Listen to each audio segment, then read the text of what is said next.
3월 10일 아침 저희들에게 주신 하나님 말씀 사사기 6장 1절로 10절까지 말씀입니다. 이스라엘 자손이 또 여호와의 목전에 악을 행하였으므로 여호와께서 7년 동안 그들을 미디안의 손에 넘겨주시니 미디안의 손이 이스라엘을 이긴지라.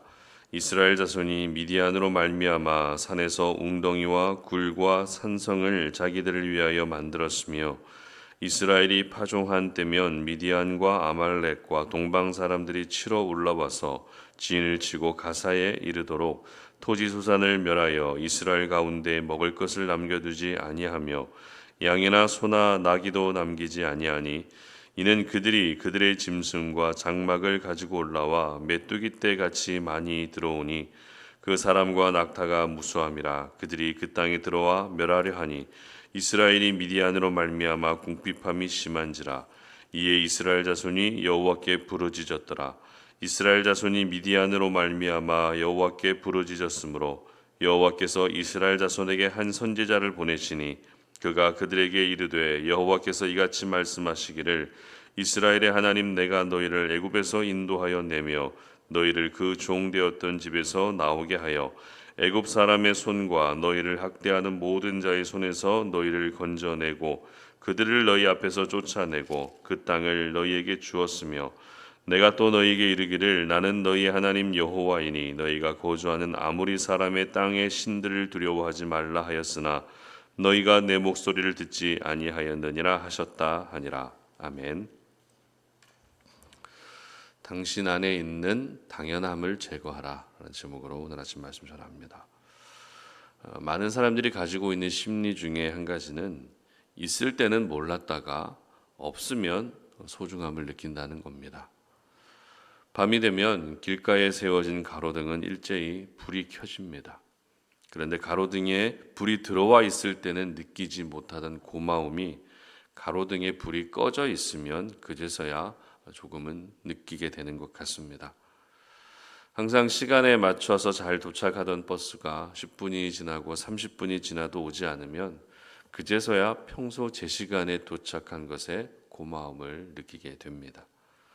가족과 함께 살 수 있는 것, 숨을 쉴 수 있는 것, 걸어 다닐 수 있는 것 등등 이 모든 것들은 지금까지 우리에게 당연하게 여겨져 온 것들입니다. 그러나 가족과 헤어지고 스스로 숨을 쉴 수 없고 다리가 아파서 걸어 다닐 수 없게 되면 그제서야 당연하지 않았다라는 것을 알게 되는 것 같습니다. 오늘 저희들은 5번째 사사 기드온에 대해서 살펴보게 됩니다. 특별히 기드온에 대한 성경의 기록은 분량이 비교적 많은 편입니다. 6장부터 8장까지가 기드온에 대한 기록이고 9장은 기드온의 아들 아비멜렉에 대한 기록인데요. 아비멜렉 역시 기드온과 관련된 인물이기 때문에 기드온에 관한 성경의 기록은 모두 4장으로 보면 될 것 같습니다. 지난주에 살펴봤던 삼갈의 경우는 불과 한 장도 아닌 한 절밖에 안 됩니다. 그러나 기드온은 이 4장에 걸쳐서 기록되어 있기 때문에 기드온의 활약이 더 컸다라고 생각할 수 있습니다.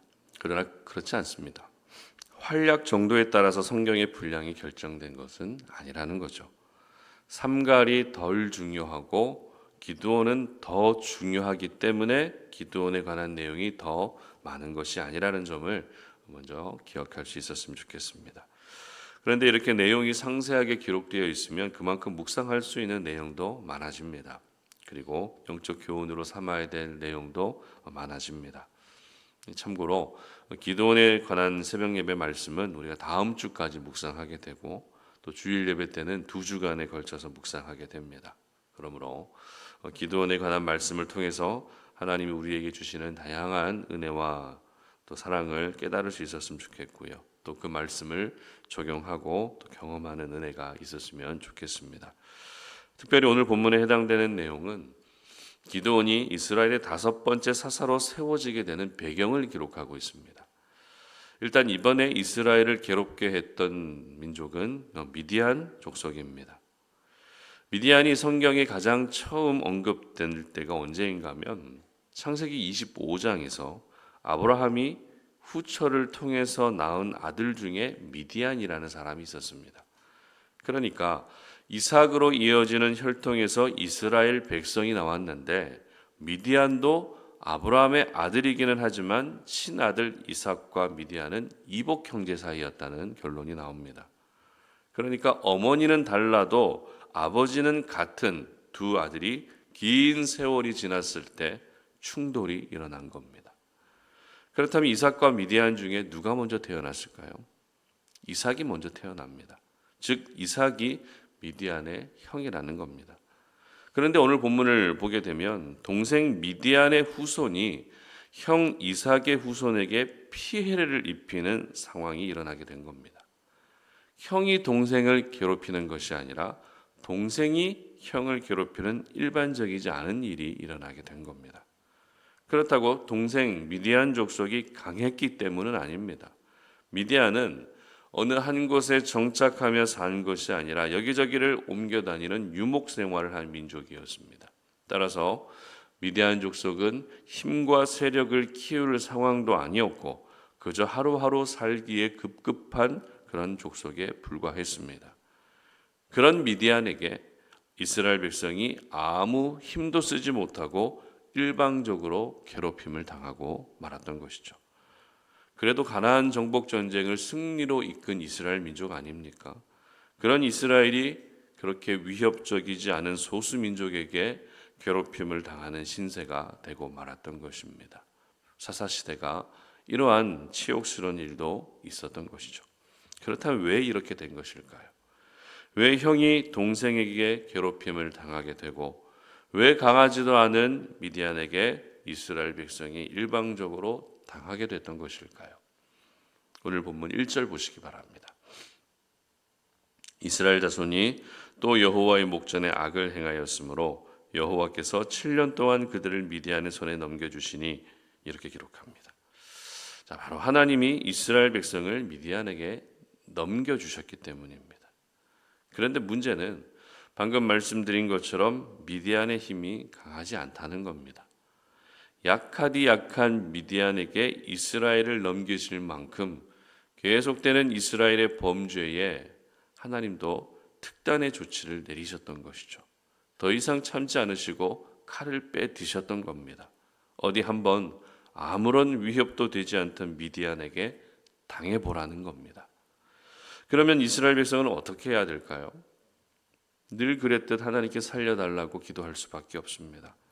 하나님께 부르짖을 수밖에 없습니다.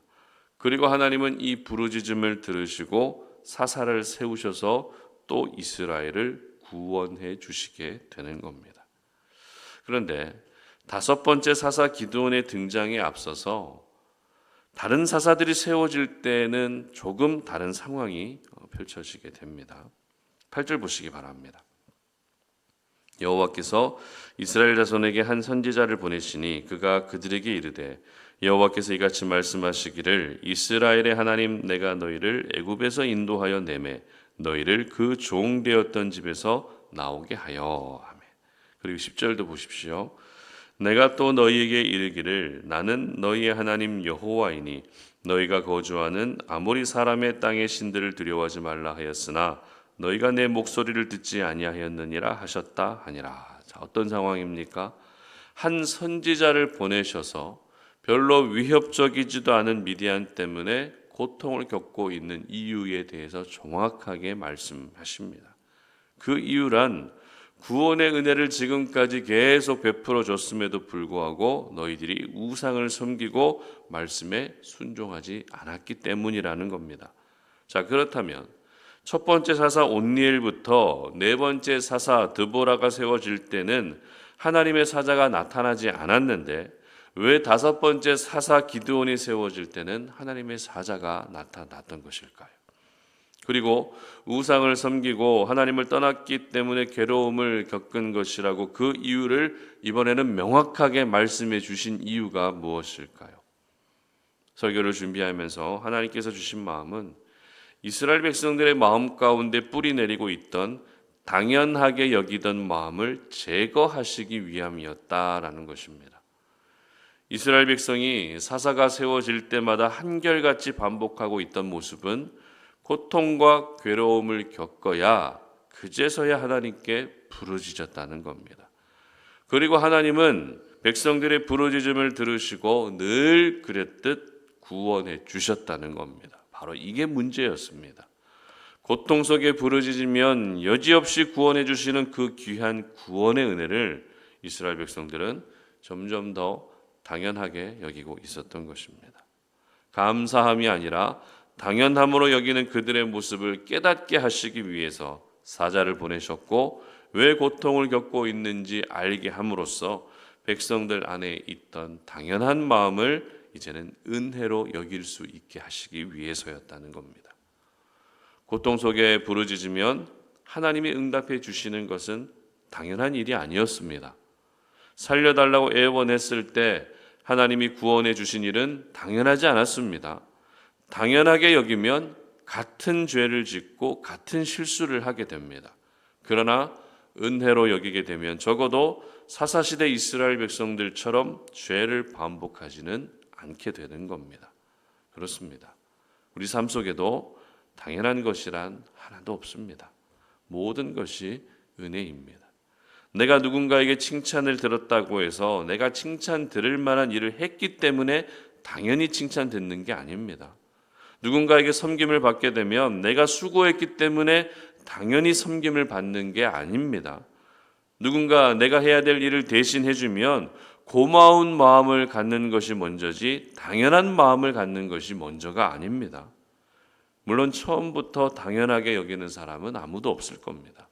그러나 한 번, 두 번 계속 쌓이게 되면 나도 모르는 사이에 당연하지 않던 것이 당연해지게 되는 겁니다. 그러므로 오늘 이 아침에 우리가 기억해야 될 것은 하나님 앞에서 초심을 잃지 않았으면 좋겠습니다. 사람들과의 관계에서도 초심을 잃지 마시고 가정과 교회와 직장에서도 우리가 초심을 잃지 않았으면 좋겠습니다. 나도 모르는 사이에 뿌리를 내리고 있던 모든 당연한 마음을 오늘 이 시간에 기도하면서 다 제거할 수 있었으면 좋겠습니다.